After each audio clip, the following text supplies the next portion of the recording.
My name is Courtney Smith Vitez. I'm really here to challenge conventional thinking. Frankly, Xerox has built a heritage of challenging those conventions and helping customers make very tough decisions on business process and applications and really transform with digital technologies. So part of the conventional thinking today is to really think about those digital transformations that your company is considering, or maybe the ones that you've already taken that you're ready to take to the next level. But what I'm asking you to do is embrace the things that we're going to talk about today, and then really leverage that insight to rev up your business performance and your productivity. So on the screen, you see this woman. She's sitting in front of her MacBook, and this is really the face of your growth. Revenue growth is largely dependent on how you connect with your customer. There's not an industry more savvy than retail that really understands data analytics, but it's how you take that information and turn really change into dollars that's just so incredibly important. And you're at a tipping point where you need to have that integration of your omni-channel touch points to really drive revenue growth. Combine that with the in-store experience. Many of us love to shop. That's part of the fun of it, right? To be there, to feel fabrics. So the store continues to be your star player. So enabling agility and features of the store is very paramount. Whether your vision sees the footprint changing over time, whether that's radical or something less than radical, but it's really this whole combination of mobile, online, catalogs, contact centers, and the store that will ultimately drive revenue growth. So let's turn to profit growth, because this is where, again, our thought leadership is going to help this forum. It turns out that profit growth really requires a lot of hard work.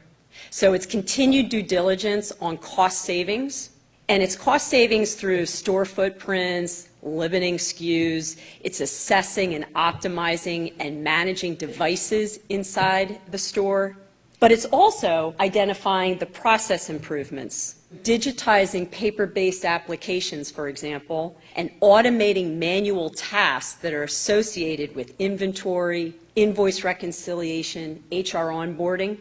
So the omni-channel in the stores, the hub dynamics, are really forcing retailers to improve store processes in greater velocity than ever before.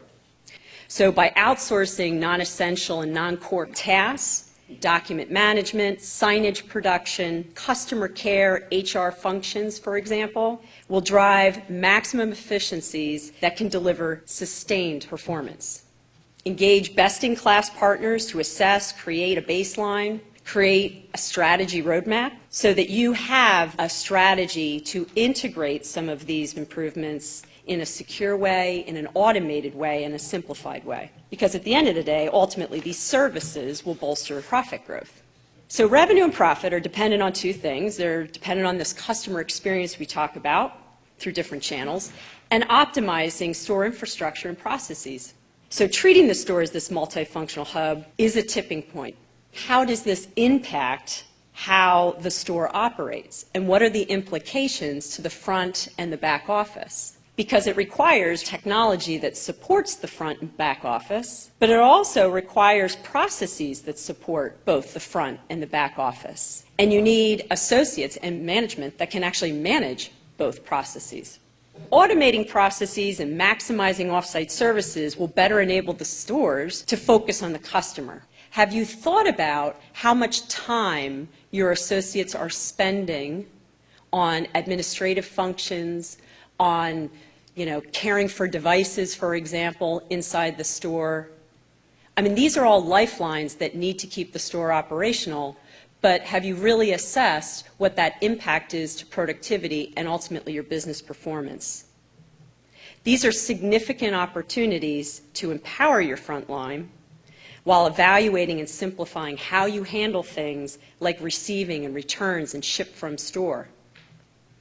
Not to mention if you're doing a lot of onboarding at your stores with new associates. So associates need to have technology. We've had and heard a lot of examples of that today. But technology really requires multifunctional capability.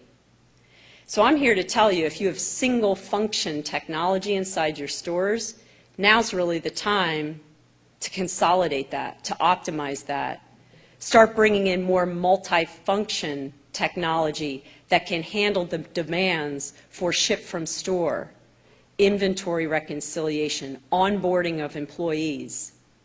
Because these are all things that can help really optimize the process and reduce time that associates and management are spending with paper.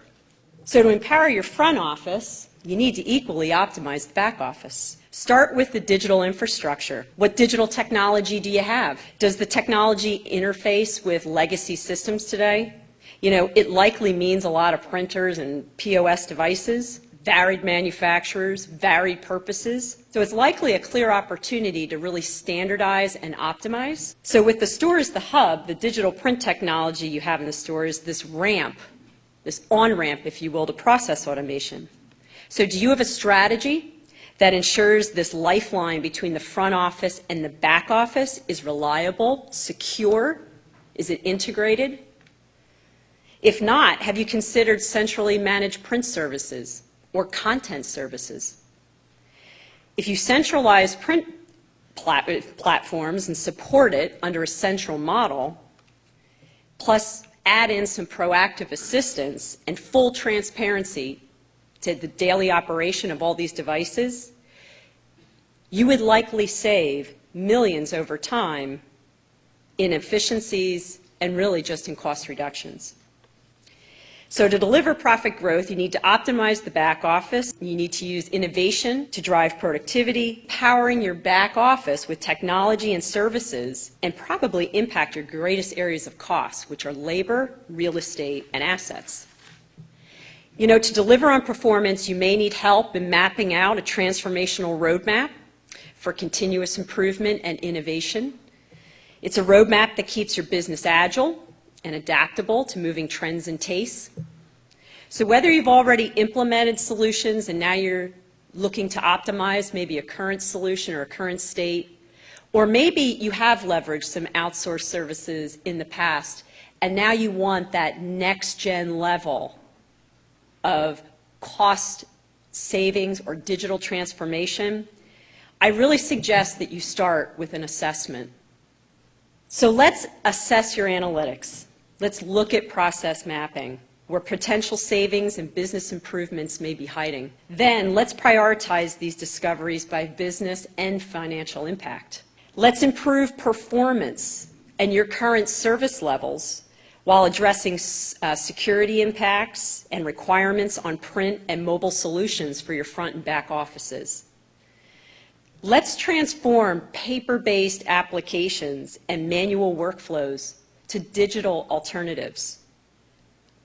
In the end, you will reduce print altogether, which will help reduce costs, which will also help with reducing the impact on environment. And if you're really serious about strategic innovation and you want to really impact your brand's value while also reducing costs, then let's talk about store signage and execution. Let's talk about personalized catalogs. And let's talk about marketing services that will leverage your customer data for personalized one-to-one communications. If you seize these opportunities, you will ultimately deliver on your performance.